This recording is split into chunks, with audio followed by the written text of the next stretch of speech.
मित्रों नमस्कार, मैं आपका मित्र रमेश कुमार अपने यूट्यूब चैनल न्यूज़ पटनी का मार्फत से एक बड़ी खबरों के साथ रूबरू हो रहा हूँ। मित्रों की जैसा कि आज से जो खबरें आ रही है वो गया के मानपुर में सम्राट अशोक के सम्मान समारोह आयोजित किया गया था और इसके मुख्य अतिथि बिहार के उप मुख्यमंत्री सम्राट चौधरी थे। उन्होंने वहाँ पे इस सभा में अशोक सम्मान समारोह में जमकर हमला बोला। उन्होंने लालू यादव को बब्बर शेर की उपाधि देते हुए यहाँ तक कि कहा कि चारा चोर तक की संज्ञा दी और उन्होंने कई तरह के हमला लालू यादव पे जमकर बोला। साथ ही बिहार के विकास की बातें की। सम्राट चौधरी जो जिन्होंने 200 वर्षों तक बिहार पे शासन किया था, उनकी जीवनी को विस्तार पूर्वक बताया और सम्राट अशोक के नाम पे सरकार क्या कुछ की वो भी विकास योजनाओं के बारे में उन्होंने विस्तार पूर्वक बताया। मित्रों, मैं एक एक करके सारी बातों को बताऊंगा। पहले वहाँ उनके समारोह में कैसी उनकी स्वागत हुई, वहाँ के आयोजकों ने उन्हें स्मृति चिन्ह देकर सम्मानित भी किया। पहले वो रिपोर्ट। जय सम्राट, जय सम्राट, जय सम्राट।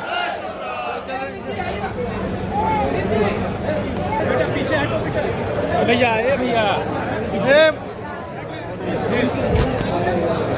बस स्टैंड के बारे में कुछ नहीं ना बोले सर। मानपुर बस स्टैंड के बारे में कुछ नहीं बोले। तालियां बजती रहनी चाहिए। वैसे मगन का कोई भाग नहीं रहा भैया। सम्राट चौधरी को जय श्री राम, सम्राट चौधरी को जय श्री राम, डॉक्टर सुनील को जय श्री राम। कहा कि सम्राट अशोक के सम्मान समारोह में उन्होंने जमकर लालू यादव पर हमला बोलते हुए कहा कि मित्रों, एक समय था कि जब लालू यादव को शासन हुआ करता था और जब बिहार और झारखंड की बंटवारा हुआ तो 87% जो राजस्व के भाग थे वो झारखंड में चले गए और बिहार को मात्र 13% बचा। और उसमें क्या बचा, लोग कहा करते थे कि बिहार में दो ही चीज़ बचा है, बिहार में बालू और लाल। मित्रों, अब बालू की क्या स्थिति थी और बिहार की क्या स्थिति थी। बालू को माफियाओं के हवाले कर दिया और लालू यादव ने चारा चोर, जिसमें चारा घोटाला किया। तो क्या फिर आप पिछले बिहार पे लौटना चाहते हो? इशारे में कहा कि आने वाले विधानसभा की ओर इशारा किया कि क्या लालू यादव को आप चुनेंगे, ऐसे व्यक्ति को जिसने चारा चोर किया, बहुत सारे घोटाले किया, बिहार को माफियाओं के हवाले कर दिया। तो उन्होंने सावधान करते हुए लोगों के इशारे में कहा कि नहीं, आने वाले दिनों में आप अगले विधानसभा की ओर इशारा करते हुए कहा कि आप एनडीए को भारी मतों से जिताएं। और इस दौरान ये सारी कुछ करते हुए उन्होंने क्या कुछ लालू पे हमला किया, पहले आप इसके। जब नीतीश कुमार जी को सत्ता मिली साथियों, तो बिहार का बजट 23,000 करोड़ रुपया था और जब बिहार झारखंड बट रहा था तो बिहार में ये चर्चा थी कि झारखंड में सब पैसा चला गया, हमारा भी उधरे जाना शुरू किया। और उसका कारण था ये जो रेवेन्यू है, ये जो राजस्व है, ये अपना हिस्सेदारी है। उस समय जब झारखंड बट रहा था आदिवासी के कल्याण के लिए, सर्वे अटल जी ने बिहार और झारखंड को बांटा तो 23,000 करोड़ रुपया के राशि में से जो बिहार का हिस्सेदारी था उसका 87% झारखंड से आता था और 13% बिहार से आता था। तो लोग कहते थे कि अब तो यहाँ दो ही चीज ना बचा है, एक बालू और दूसरा वही चोरवा का नाम आ जाता है। आप सोच लो, चारा चोर को बैठाना है, जो बेजुबान गाय के बछड़े का चारा खा जाता हो, उसको सत्ता देनी है क्या? देखिए, आज बिहार बदला है साथियों। और जब मैं बजट पेश कर रहा था 1 घंटा पहले झारखंड बजट पेश किया और उस समय मेरा 56 इंच का सीना मोदी जी का चेला वाला बन गया। और इसलिए बोला साथियों कि मैंने देखा जिस झारखंड को 87% पैसा मिला,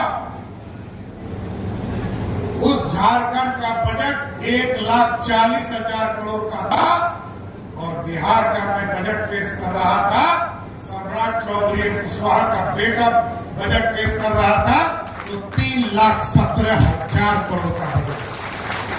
ये बदलता हुआ बिहार है साथियों। इसलिए सम्राट अशोक के मार्गदर्शन में सम्राट अशोक ने जो सपना देखा है इस अखंड भारत का, और ये स्वर्णिम काल दिया है भारत को। कोई दूसरे राजा के सामने स्वर्णिम काल नहीं लिखा जाता है साथियों। 200 वर्षों तक राज किया। यदि आप चाहते हो कि फिर से बिहार में स्वर्णिम काल है तो एक बार एनडीए को वोट देकर फिर से जिताने का काम कीजिए साथियों। अशोक जिसने अखंड भारत का सपना देखा था और उसको स्थापित किया, तो आपको जानकर आश्चर्य होगा कि उसी साल मैंने बिहार के लगभग 52 जगह पर सम्राट अशोक भवन, इसी तरह कार्यक्रम हम करते हैं तो बरसात का डर रहता है, ठंडा का डर रहता है, तो मैंने एक साथ 52 जगह पर सम्राट अशोक भवन स्थापित करने का निर्णय लिया। बाद में सरकार ने फिर मैं जब आया तो आज आपको जानकर आश्चर्य होगा कि जहां 52 जगह पर हमने स्वीकृत किया था, आज लगभग 150 जगह पर सम्राट अशोक भवन स्थापित करने का काम किया। यह गौरवशाली इतिहास है। जिस राजा का जो राष्ट्रीय चिन्ह था अशोक स्तंभ, उसको भारत ने अपनाया। जिस भारत को अखंड भारत का सपना देखा था उसको स्थापित करने का काम किया। उस राजा का कोई सम्मान नहीं था तो हम लोगों ने इसकी व्यवस्था शुरू की। आदरणीय नीतीश कुमार जी ने इसमें समर्थन दिया और पटना में आप यदि आप जाते होंगे आज बड़े हॉल में, तो सम्राट अशोक कन्वेंशन हॉल इस देश का सबसे बड़ा हॉल है जहां हम कार्यक्रम करने का काम करते हैं। ये बदला हुआ बिहार।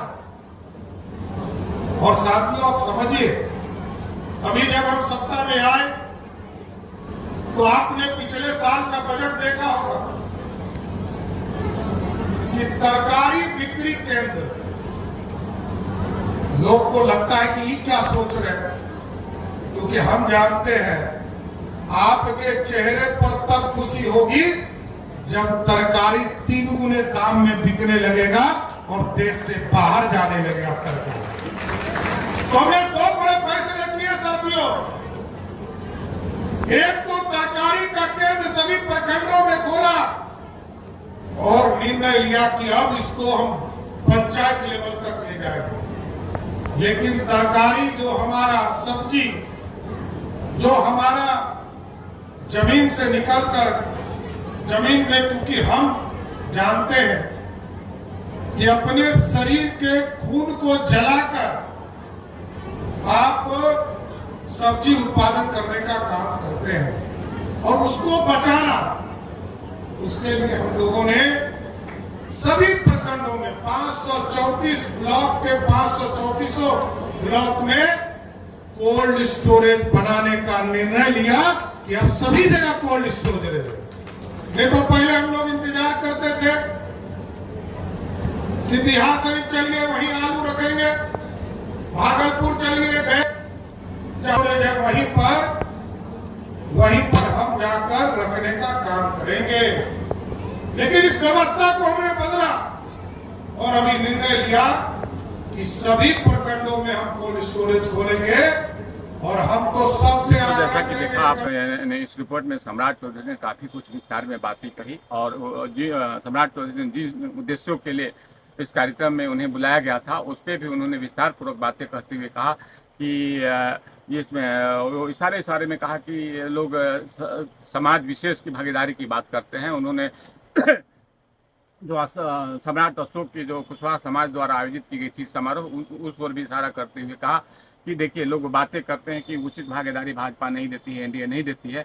तो इशारे में कहा कि आखिर मुझे जो बिहार के उप मुख्यमंत्री को किसने बनाया, क्या विधायक से और सांसद से बड़ा उप मुख्यमंत्री नहीं होता। तो उन्होंने इशारे में कहा कि इतनी बड़ी जिम्मेदारी जो है एनडीए सरकार हमारे कंधों पे दी है, एक उप मुख्यमंत्री के तौर पे मुझे बनाया है। तो ये बहुत बड़ी बात है। आप छोटी बातों पे न देखें और आने वाले विधानसभा में आप मजबूती से करें, छोटी छोटी बातों पे न ध्यान दें। समाज में आप मजबूती से खड़ा रहें, एकजुटता दिखाते हुए आने वाले विधानसभा में एनडीए को भारी मतों से जिताएं। उन्हें सारे में एनडीए को और लामबंद करने का कुशवाहा समाज का आप समझिए, इलेक्शन कमीशन ने बड़ा स्पष्ट तौर पर कहा कि कोई भी परिवार का सदस्य यदि उसका परिवार ये लिख कर देगा कि ये यदि बाहर में गए हैं या पटना गए हैं, उनकी सहमति बन जाएगी। लेकिन जो बांग्लादेशी है या बिहार के बाहर के लोग हैं, उसका नाम कटेगा, उसको धरती पर। चिराग ने कहा कि सभी सीट पर लड़ेंगे। चिराग ने कहा कि सभी सीटों पर लड़ेंगे। क्या कहना चाहेंगे?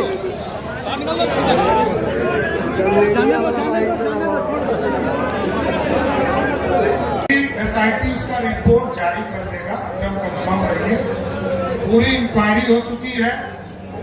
हम लोग भी समझते हैं कि क्या रिपोर्ट जारी करना है, नहीं करना है। हम सारे रिपोर्ट हैं, कुछ नेता लोग आके मिलेंगे तो हम बता भी देंगे। लेकिन पूरी एसआईटी ने पूरा जांच किया है, पूर्ण न्यायालय को उपलब्ध भी कराएगा।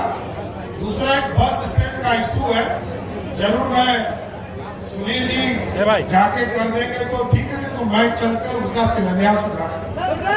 जैसा कि आपने इस विस्तृत रिपोर्ट में जो मैंने आपको दिखाया, इसमें बहुत कुछ आपने देखा, जिसमें सम्राट सम्मान समारोह जो अशोक के रूप में मनाई गई थी, उसमें मुख्य अतिथि रूप में सम्राट चौधरी को आज को ने सम्मान किया। क्या क्या कुछ किया वो सामने आप कुछ देखा। उन्होंने जमकर लालू यादव पर भी हमला किया, उन्हें राजनीति की बातें की, सम्राट चौधरी के अशोक के व्यक्तित्व पे प्रकाश डाला और साथ ही लालू यादव के इशारे में कहा कि लालू एक समय हुआ करता था जब झारखंड और बिहार की बंटवारा हुई थी, तो क्या स्थिति बिहार के क्यों समय चारा घोटाला हुए थे, तो क्या आप इशारे में लालू की तरफ कहा कि आप चोर को अगले विधानसभा में जिताएंगे। तो ये बहुत कुछ सारी बातें की। मित्रों, आप इस मेरी खबर पे आप प्रतिक्रिया डालना ना भूलें, साथ ही मेरी यूट्यूब चैनल को लाइक कमेंट सब्सक्राइब करना ना भूलें। बेल आइकन बटन को दबाकर आने वाले मेरी जानकारियों को नोटिफिकेशन के लिए बेल बटन दबाएं और